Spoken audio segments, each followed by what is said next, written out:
شیاطین اپنی پوجا بھی کرواتے ہیں اور اس سے شیاطین بہت خوش ہوتے ہیں، اور خوش ہو کر پھر ان جعلی عاملین اور نقلی باباؤں اور شیاطین کے بیچ دوستی ہو جاتی ہے، ڈیل ہو جاتی ہے، ایگریمنٹ ہو جاتا ہے کہ ہم تمہارے کام آئیں گے، تم ہمارے کام آنا۔ شیطان کے کام آنا مطلب شرک کرنا، اس کی عبادت کرنا، اس کی پوجا کرنا، اس کو بھیٹ چڑھانا، لوگوں کو تکلیفیں دینا، لوگوں کو ایمان سے ہٹا کر کفر کی طرف لے کر آنا، یہ ڈیل شیاطین اور ان نقلی باباؤں اور جادوگروں کے بیچ ہوتی ہے۔ تب کہیں جا کر شیطان ان کے کچھ کام کرتا ہے۔ آپ صلی اللہ علیہ وسلم نے سورج نکلتے وقت اور ڈوبتے وقت نماز پڑھنے سے منع کیا ہے۔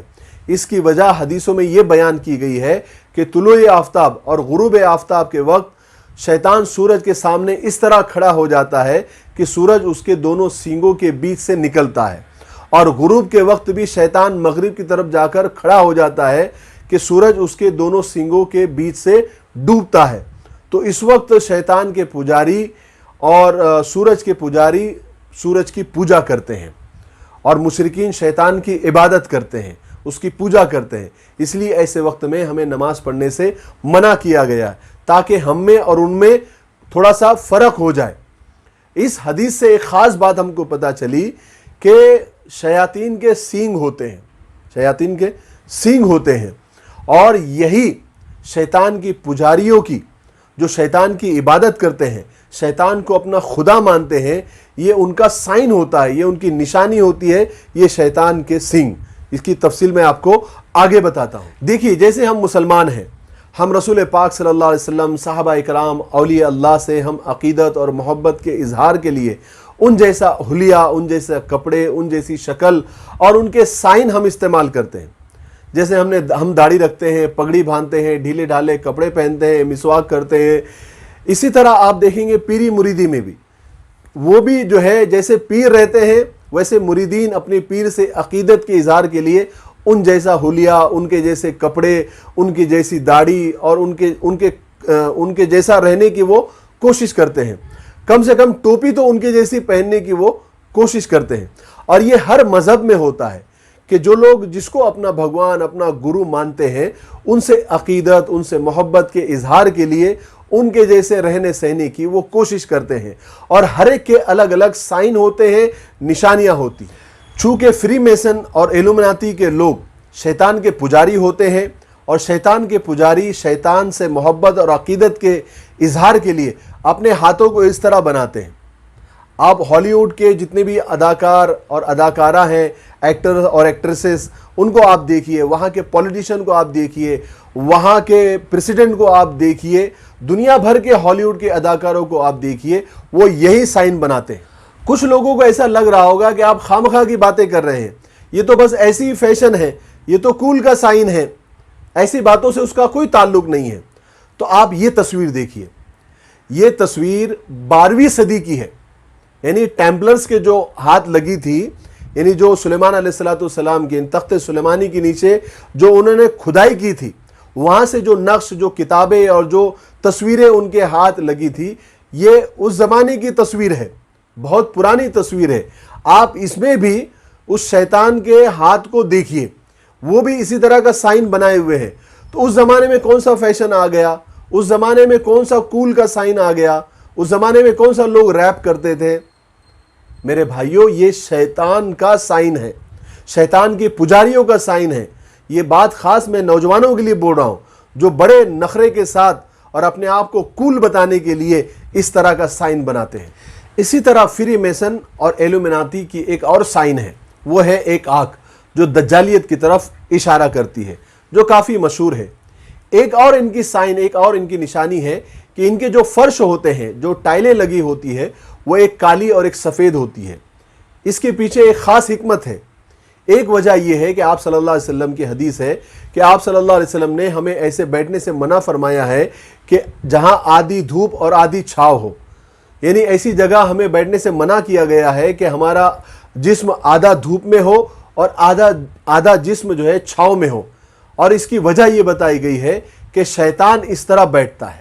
تو یہ شیطان کے پجاری شیطان سے عقیدت اور محبت کے اظہار کے لیے اپنے فرش کو آدھا کالا اور آدھا سفید بناتے ہیں، اور اس سے وہ اس بات کا اظہار کرتے ہیں کہ اے شیطان ہم تیرے پجاری ہیں۔ اسی طرح ان کی ایک سائن اور ہے 9/11، اس کے پیچھے بھی ایک وجہ ہے کہ جو فری میسن اور ایلومیناتی اور ٹیمپلرز کو جو تخت سلیمانی کے نیچے جو کتابیں اور جو نقش اور جو نمبرات ملے تھے، جو نقش ملے تھے، اس میں یہ تھا جتنے بھی نمبرز تھے کہ 1 نمبر کا مطلب یہ ہے، 2 نمبر کا مطلب یہ ہے، 3 نمبر کا مطلب یہ ہے، 4 نمبر کا مطلب یہ ہے، 5 کا، 6 کا، 7 کا، 8 کا، 9 کا، 10 کا، 11 کا، ہر ایک نمبر سے مراد کوئی نہ کوئی چیز لی گئی تھی۔ تو 10 نمبر سے مراد اس میں خدا کو لیا گیا تھا، یعنی 10 نمبر کا مطلب خدا ہے، اللہ ہے۔ تو یہ لوگ، اور 11 نمبر کا جو مطلب ہے وہ شیطان ہے۔ تو یہ لوگ کیا کرتے ہیں کہ 9 نمبر سے ڈائریکٹ 11 نمبر پر جاتے ہیں، 10 نمبر کو چھوڑ دیتے ہیں، اسکپ کر دیتے ہیں۔ اس کا مطلب وہ یہ بتانا چاہتے ہیں کہ ہم خدا کو نہیں مانتے، ہم شیطان کو مانتے ہیں، شیطان ہمارا خدا ہے، اس لیے ہم اللہ کو یعنی خدا کو چھوڑ دیتے ہیں، اسکپ کر دیتے ہیں۔ تو 9/11 کا جو حادثہ ہوا تھا، جو ٹوئن ٹاور کا جو ٹاور گرا دیے گئے تھے، تو یہ جو حادثہ ہوا تھا یہ آج بھی مشکوک ہے۔